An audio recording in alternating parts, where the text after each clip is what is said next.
O Senhor esteja convosco. Está no meio de nós. Proclamação do Evangelho de Jesus Cristo segundo Marcos. Glória a vós, Senhor.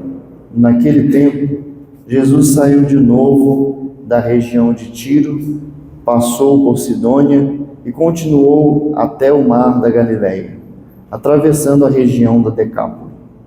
Trouxeram então um homem surdo que falava com dificuldade e pediram que Jesus lhe impusesse a mão. Jesus afastou-se com o homem para fora da multidão.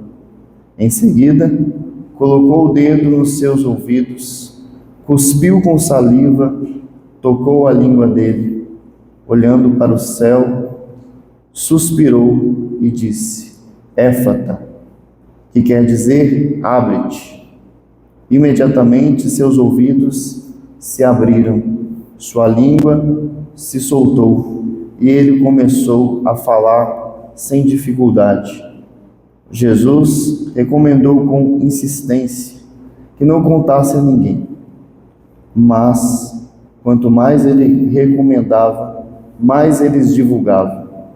Muito impressionados diziam: ele tem feito bem todas as coisas. Aos surdos faz ouvir e aos mudos faz falar. Palavra da salvação. Glória a vós, Senhor.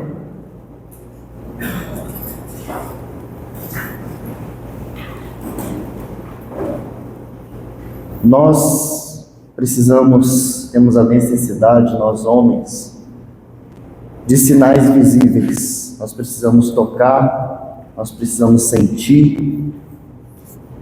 Por isso, nós temos os sacramentais, a água benta, o sal bento, as imagens, os textos, são sacramentais, ajudam a estimular a nossa fé, por causa dessa necessidade de tocar, sentir, de ver.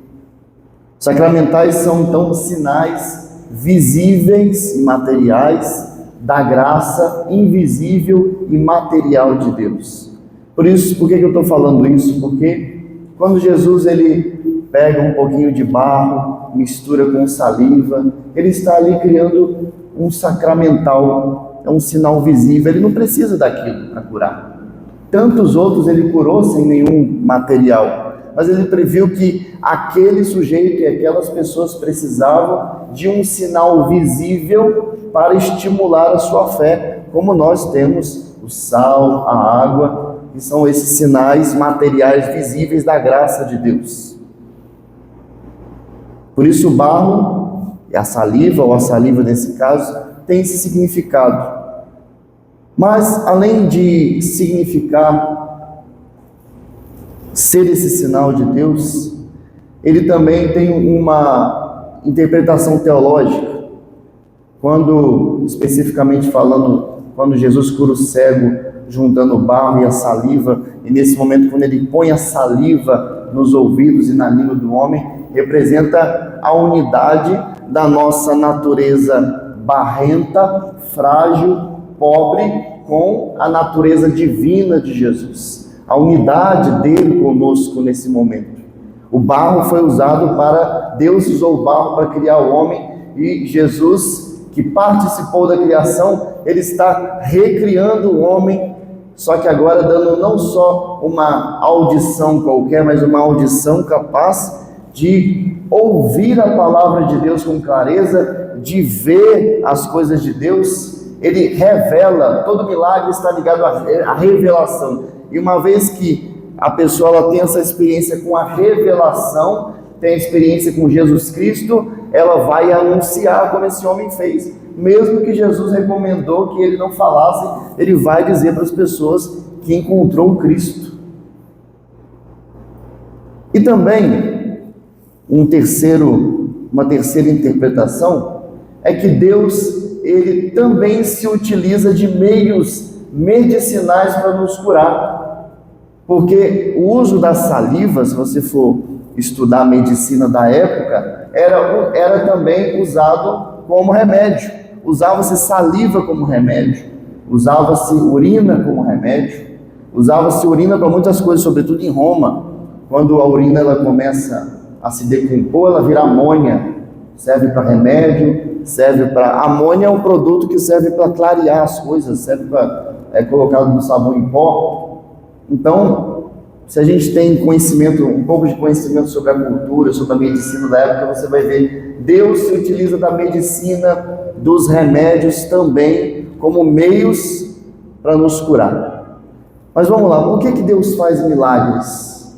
No Antigo Testamento, os milagres, eles são milagres da natureza.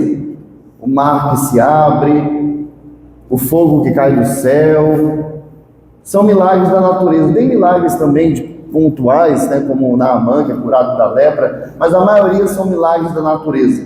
A maioria dos milagres sobre indivíduos, sobre pessoas, está no Novo Testamento. Mas ambos os milagres, seja no Novo, seja no Antigo, têm a função de expressar, de exibir o poder que Deus tem sobre o mal. Exibir o poder que Deus tem sobre o mal. Essa é a importância. E também tem uma conexão com a revelação. E isso é o mais importante.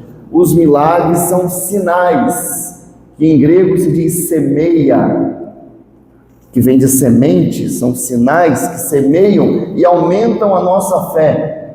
E também Atos dos Apóstolos vai dizer que são sinais do poder, dinameia, poder de Deus. Para quê? Para gerar fé no nosso coração e conversão. Por isso que Jesus ele não fez milagres universais, indiscriminadamente, mas todo milagre está relacionado com uma revelação como essa que nós acabamos de ouvir. Todo milagre revela a Deus, todo milagre revela a Deus. Por isso, Jesus poderia ter curado todo mundo da Palestina, todo mundo em Israel, mas ele curou alguns, porque Jesus não veio para curar.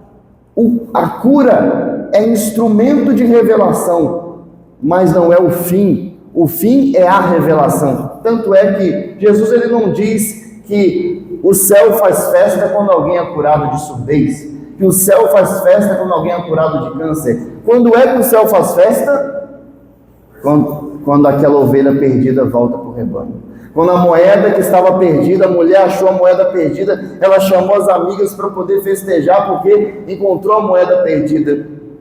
Não é quando um pecador se converte, quando alguém sai do caminho errado, quando alguém abandona o vício, quando alguém de fato cai as escamas dos olhos, cai a surdez do ouvido e ela passa a enxergar a Deus. Tanto que no rito do batismo, tem um rito lá que infelizmente eu não vejo mais os padres fazerem, mas está descrito no rito do batismo, é opcional, por isso que muitos padres não fazem mais, mas que o padre ele coloca a mão no ouvido, na boca da criança, ele diz, éfata, abre-te. Mas a criança não é surda e nem é muda. Espiritualmente. O padre está pedindo para que Deus dê a capacidade daquela criança de ouvir a palavra de Deus e proclamar a palavra de Deus e gerar conversão e mudança de vida nas pessoas. As curas e os milagres não são o fim, são os meios pelo qual Deus nos leva a Ele próprio. Louvado seja o nome do nosso Senhor Jesus Cristo. Assim seja.